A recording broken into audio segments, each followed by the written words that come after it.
स्वागत है आप सभी का।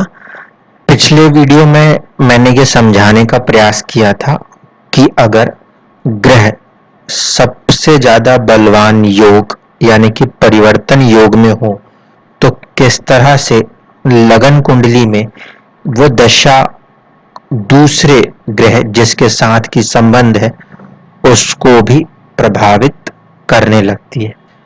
आज उसी कुंडली का हम विश्लेषण दशमांश के पॉइंट ऑफ व्यू से करेंगे।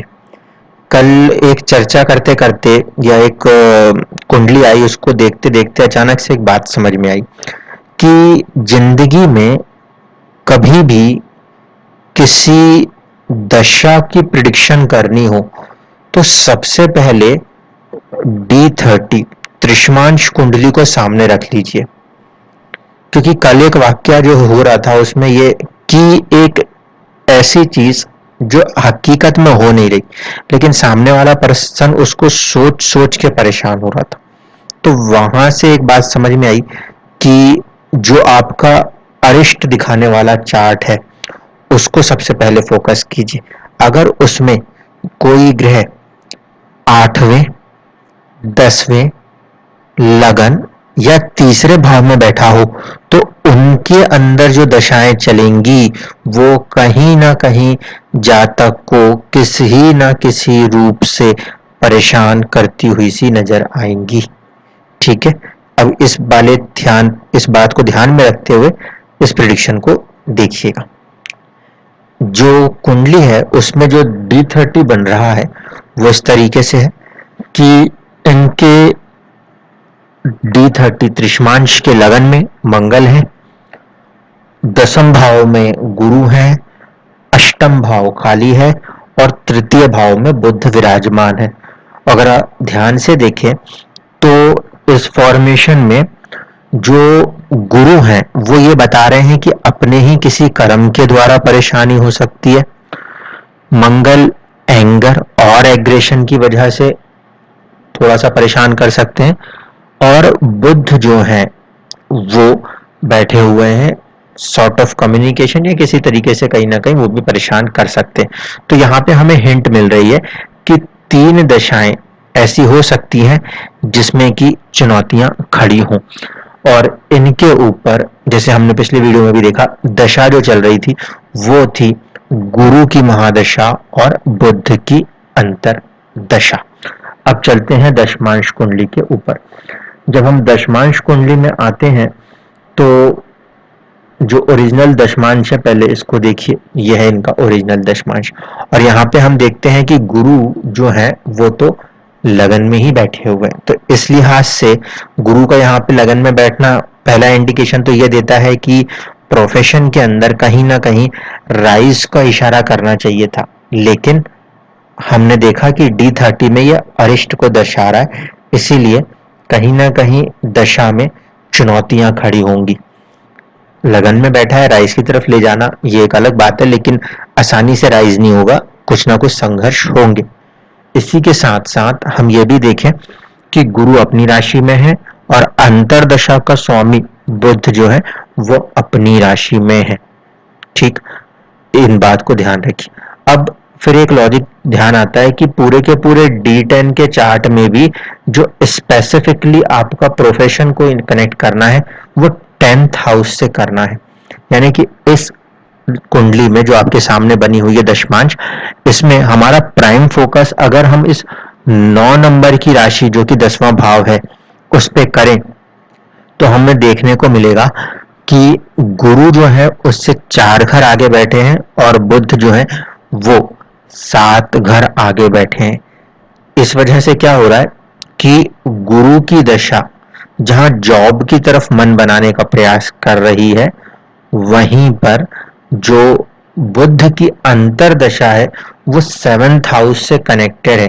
ऐसे भी कनेक्टेड है, बुध 7th लॉर्ड है और गुरु 10th लॉर्ड है। ऐसे परिस्थिति में भी कहीं ना कहीं दो तरफ चीजें जा रही हैं, एक जॉब और एक बिजनेस, इन दोनों के बीच में जो आत्मा यानी कि सूर्य और चंद्र कुंडलियां उलझा रही हैं, ये सिचुएशन दिखाई देती है। इसके बाद हम देखें कि इनकी जो दशा है उसमें गुरु की महादशा में बुध और बुध में जाके हमें शनि को रीड करना है। तो अब बुध से हम देखें तो हम देखते हैं कि शनि जिसकी इस समय दशा चल रही है वो तीसरे भाव में बैठे हुए हैं। ओरिजिनल जब हम देख रहे थे तो भी हम देख सकते हैं कि शनि छठे भाव में बैठे हुए हैं, ठीक है, और वो भी सूर्य के घर में बैठे हुए हैं। इस लिहाज से कहीं ना कहीं शनि का जब भी कोई पीरियड चलेगा प्रोफेशन के अंदर थोड़ी बहुत परेशानियां देखने को मिलेंगी।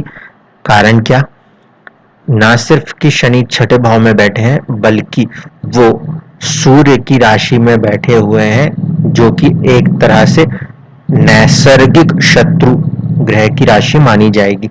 इसीलिए शनि के पीरियड में कहीं ना कहीं हायर अथॉरिटीज के साथ चुनौतियां देखने को मिलती हैं।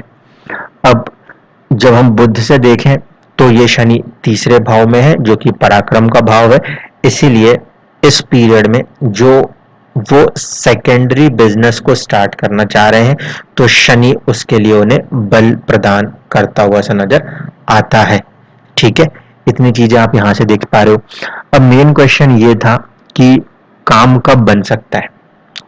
तो शनि से अगर हम बाकी की दशाओं को देखें तो गुरु केतु ये दो ग्रह शनि से शत्रु स्थान माने जाएंगे बैठे हुए। क्यों? क्योंकि वो ग्रह शनि से 4 घर आगे या 4 घर पीछे नहीं है।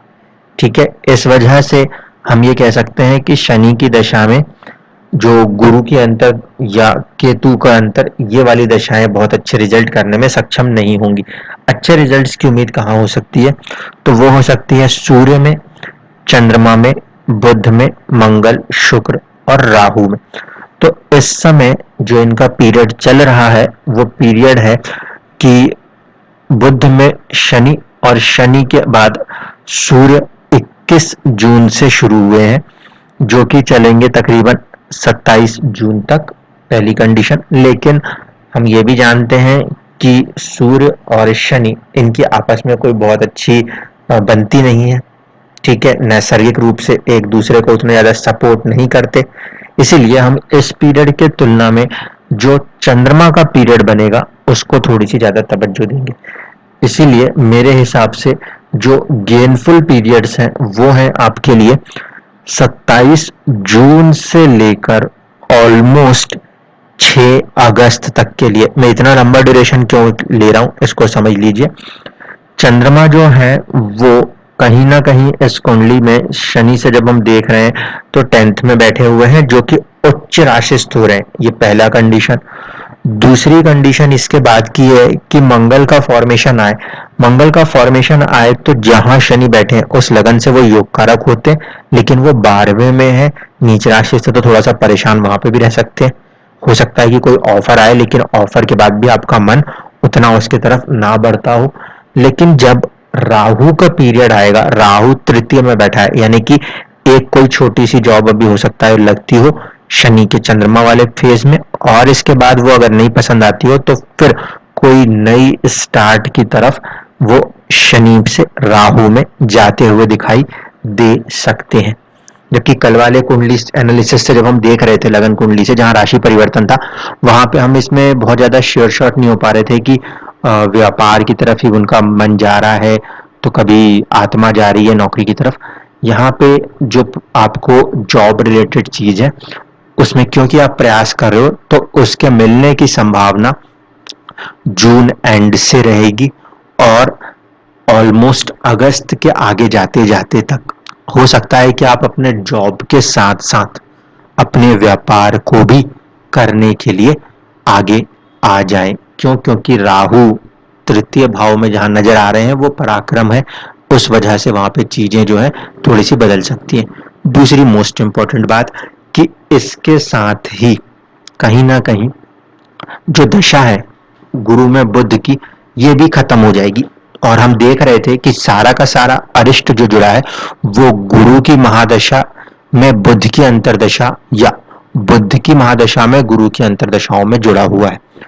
मंगल भी कहीं ना कहीं अरिष्ट को सूचित कर रहा था। इसीलिए मैं कह रहा हूं कि शनि में जब ये चंद्रमा का पीरियड क्रॉस होता है तो मंगल वाला पीरियड हो सकता है एक ऑफर आए, आपको समय ज्वाइन करने की बात करने के बाद उसमें आपका मन ना लगे, ये परिस्थितियां अभी भी बन सकती हैं। तो ओवरऑल जो हम पीरियड देख रहे हैं वो इस जून से लेकर जो अगस्त का पीरियड है वहां तक जाके हम कह पाएंगे कि कुछ स्टेबिलिटी आती हुई नजर आएगी। ओवरऑल कंटेक्स्ट में अगर बात करूं तो जैसे ही ये पीरियड 24/8/2022 यानी कि 24 अगस्त को जब ये बुध की अंतरदशा खत्म होगी तो आपके जिंदगी में जितनी भी परेशानियां ना सिर्फ कि व्यापार या फिर प्रोफेशन लेवल पे है बल्कि घर के अंदर जिस भी लेवल पे जो भी परेशानियां हैं उनमें कहीं ना कहीं कमी आती हुई नजर आएगी। इस चीज को यहाँ पे कहा जा सकता है।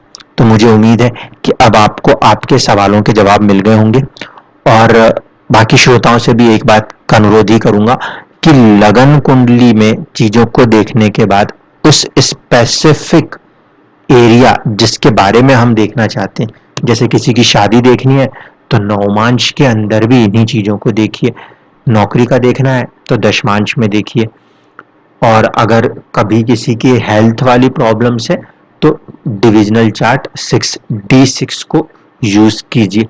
D30 हमेशा इस्तेमाल कीजिए क्योंकि वो ये बता देगा कि कौन सा ग्रह कहाँ पे अच्छा या बुरा दे सकता है, तो आप पहले से कम अपने आप को मेंटली प्रिपेयर्ड कर सकते हैं। धन्यवाद।